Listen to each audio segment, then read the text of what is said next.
No início de tudo, antes mesmo que o tempo existisse, antes da matéria ou da vida como a conhecemos, havia apenas Deus. E é assim que o primeiro livro da Bíblia, Gênesis, começa a sua jornada épica, com a frase poderosa: no princípio, criou Deus os céus e a terra. Imagine só, a terra era sem forma, totalmente herbácea, e uma escuridão profunda cobria a face do abismo. Não havia nada, exceto o Espírito de Deus, que se movia, que pairava sobre a superfície das águas primordiais. Um silêncio grandioso e eterno dominava o cosmos, esperando um momento em que a voz do Criador finalmente ecoaria pela primeira vez, quebrando o vazio e dando início à maior história de todas. E então, aconteceu, no meio daquela escuridão infinita, Deus falou, sua voz ressoou e ele disse: haja luz, e, instantaneamente, houve luz, a luz surgiu, rompendo as trevas de forma gloriosa, criando uma separação fundamental. Deus chamou a luz de dia e as trevas de noite, e ao contemplar a sua primeira obra, a Bíblia, nos diz que Deus viu que a luz era boa. Assim, com a tarde e a manhã, completecei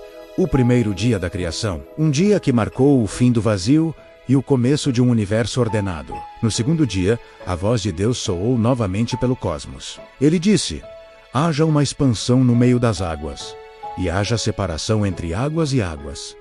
E assim foi feito. Deus criou um firmamento, uma expansão que dividiu as águas. Uma parte ficou abaixo dessa expansão, e outra parte acima. A essa vasta e magnífica expansão, Deus deu o nome de céus.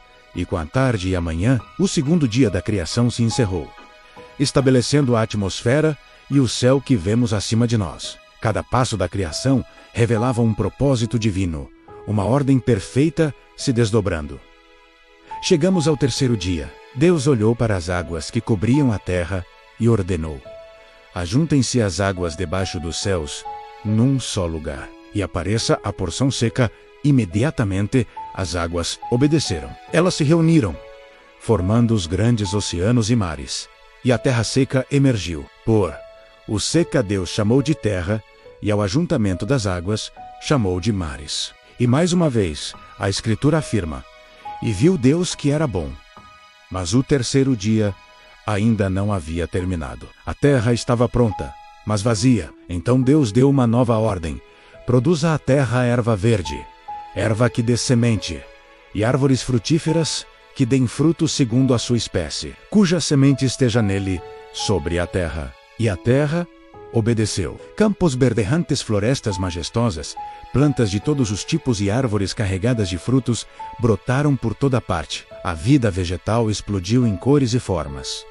Deus observou essa criação vibrante e viu que tudo era bom. E assim, com a tarde e a manhã, terminou o terceiro dia. Com a terra e os mares já formados, o cenário estava pronto para o próximo ato. No quarto dia, Deus voltou sua atenção para os céus que havia criado. Ele disse: haja luminares na expansão dos céus, para haver separação entre o dia e a noite, e sejam eles para sinais e para tempos determinados e para dias e anos.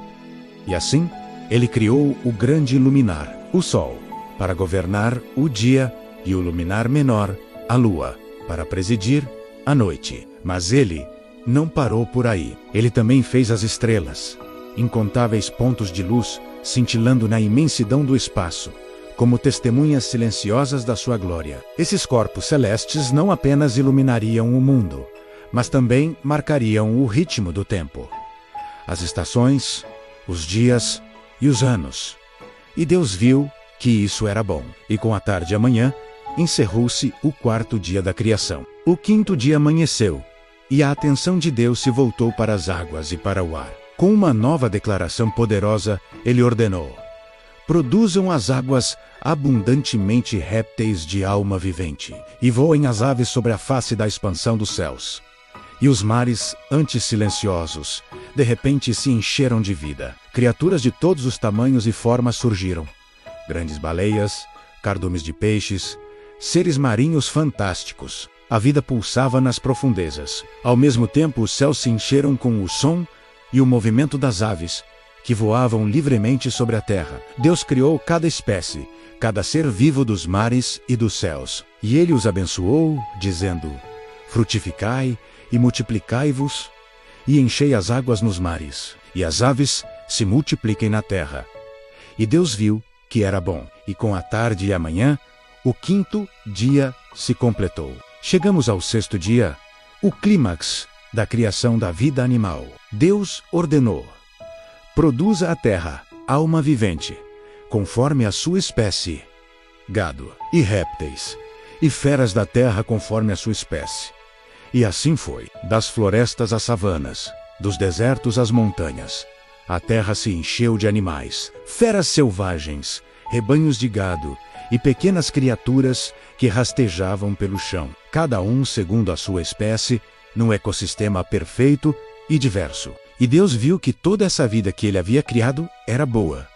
Mas a obra-prima, a joia da sua criação, ainda estava por vir. O sexto dia guardava um momento especial. Foi então que, de uma maneira única, Deus falou de forma diferente. Ele disse: façamos o homem à nossa imagem, conforme a nossa semelhança.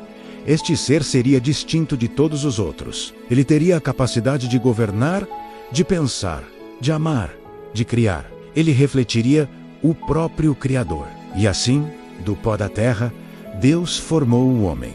E depois, criou a mulher. Homem e mulher, ambos criados à imagem e semelhança de Deus.